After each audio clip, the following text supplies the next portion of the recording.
I really think that these kind of events are very, very important to create a real connection between the manufacturer perspective and the designing one. Without this kind of event, it would be pretty impossible to create such a connection.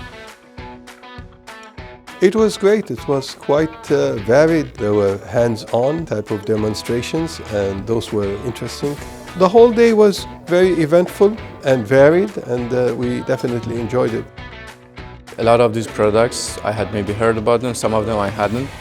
And there was some metrics, some data, which is what we like, real numbers.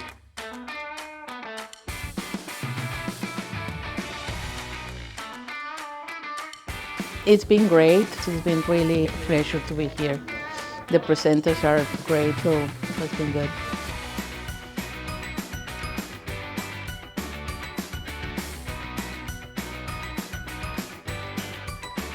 We got a chance to explore a variety of different topics, including injection solutions, concrete strengthening systems, mortars, and grouts. We also learned about concrete protective coatings and sealers, and were able to get hands-on with a variety of different demos. Market is evolving very quickly. Oh my God, I love your Italian presenter.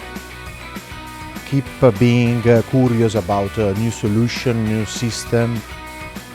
Hopefully we'll catch you on the next engineering day.